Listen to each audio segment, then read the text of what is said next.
Hello friends, in this video lecture we'll discuss cardiomyopathies. Cardiomyopathies are group of disorders that involve the muscles of heart.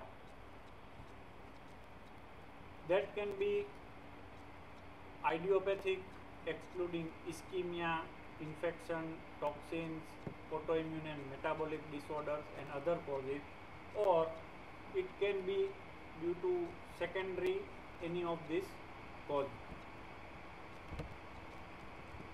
So it is classified into three categories: dilated cardiomyopathy, hypertrophic cardiomyopathy and restrictive cardiomyopathy. Note that the range of severity in each group overlap with other.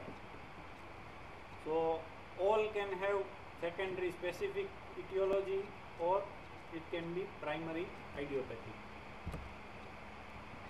So it is called primary idiopathic when cardiomyopathy cannot be attributed to a specific cause. It is called secondary when cardiomyopathy is due to specific cause associated with diseases involving the other organs as well as the heart. So this is normal heart, this is dilated cardiomyopathy where all the chambers of heart are dilated, and because it is dilated too much it produces inefficient contraction during systole, so it results in systolic failure. While in case of hypertrophic cardiomyopathy there is massive hypertrophy of free wall and ventricular septum which prevents proper dilation during diastole, so it results in diastolic failure. While in restrictive cardiomyopathy, ventricles appear as in normal in size, but during the diastole the compliance is restricted, hence it results in diastolic failure. So what are the secondary causes that can cause cardiomyopathy?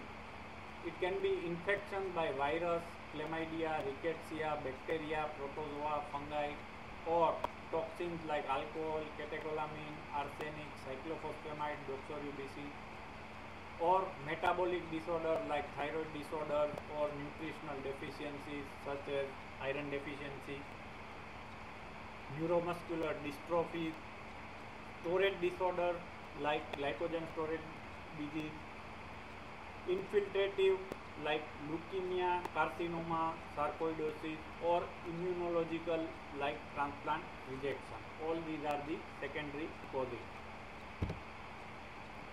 Let us take first type, dilated cardiomyopathy, which accounts for 90% of the cases. Out of all cases, 20 to 50% cases are of genetic etiology, mainly involving the cytoskeletal protein. Other causes include toxins like alcohol and adriamycin, which is directly toxic, as well as it causes nutritional and thiamine deficiency. And myocarditis by Coxsackie virus or enterovirus, or it can be pregnancy associated. In pregnancy there can be volume overload or pressure overload by pregnancy induced hypertension, plus there can be nutritional deficiency and metabolic derangement. So what happens? All the chambers of heart are dilated, so blood flows more slowly and blood clot forms easily. So it may form thrombus. So thrombus that is formed inside the cardiac chamber is called mural thrombi. Now this mural thrombi can break free, circulate in the bloodstream and may block some small blood vessels, forming emboli. So if clot occurs in right ventricle, it will go to pulmonary circulation and may result in pulmonary embolism. If clot is formed in the left side, it will go to body circulation and can cause cerebral, renal or coronary artery emboli. So grossly, heart is large, flabby and heavy. Dilation of all chambers and sometimes neural thrombi can also be seen. Myocytes are hypertrophied with enlarged nuclei. Myocytes are attenuated, straight and irregular. Fibrosis is subendocardial around the individual cell as well as the group of cells. Presentation is generally in childhood or young adult. Patient present with dyspnea, fatigue, later on decompensation, mitral regurgitation, arrhythmia and embolism can occur. Mortality is 50% in 2 years, 75% in 5 years. Treatment is cardiac transplantation. So this is normal, this is dilated cardiomyopathy. Here if you see in this specimen, the all chambers of heart are dilated. Under the microscopy, myocytes are hypertrophied and this blue color stained tissue is fibrous tissue surrounding the individual cell as well as the group of cells.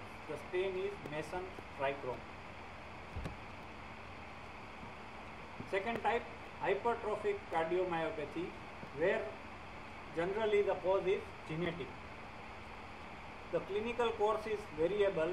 Hypertrophic cardiomyopathy, a common cause of sudden unexplained death in young athletes. Symptoms include exertional dyspnea, harsh systolic murmur, anginal pain, atrial fibrillation, infective endocarditis, cardiac failure. It is generally treated with ventricular dilation and septal surgery. So what happens? The wall becomes enlarged and obstructs the blood flow from the left ventricle. Inadequate contraction induces cardiac hypertrophy and interstitial fibrosis due to release of growth factors. So besides obstructing blood flow, the thickened wall sometimes distorts one leaflet of mitral valve, causing leakage. So grossly, there is massive hypertrophy of left ventricle. Septum is generally more thick than the free wall, leading to bulge in the cavity. So cavity becomes ovoid or banana shaped. Hypertrophy is maximum in subaortic region. Microscopically, extensive myocyte hypertrophy, haphazard disarray of bundles as well as single myocyte and interstitial fibrosis. So as you can see here, myocytes are in haphazard pattern, plus they are hypertrophic. Third type, restrictive cardiomyopathy, refers to a group of disorder in which heart chambers are unable to fill with blood properly because of stiffness of heart. So there is diastolic failure. In restrictive cardiomyopathy, the heart is normal in size or slightly enlarged, but it cannot relax normally during the diastole. So this reduced ventricular compliance hence impairs filling in diastole. Sometimes it mimics constrictive pericarditis. Causes can be idiopathic or secondary to radiation fibrosis, amyloidosis, metastatic tumor or metabolic disorder. Grossly, ventricles are of normal size but wall appears firm, but there is biatrial dilation. Microscopically, patchy or diffuse interstitial fibrosis, and in secondary type, findings depend on the etiology. So this is idiopathic specimen of idiopathic restrictive cardiomyopathy, where ventricles are of normal in size but there is biatrial dilation. In this diagram, there is deposition of shiny waxy material in the surface of left atrium, that is amyloid. So in dilated cardiomyopathy, up to 50% causes are genetic, involving various cytoskeletal protein. Other causes include myocarditis, peripartal or toxins. While there is systolic failure, while in case of hypertrophic cardiomyopathy there is diastolic failure, ultimately leading to heart failure.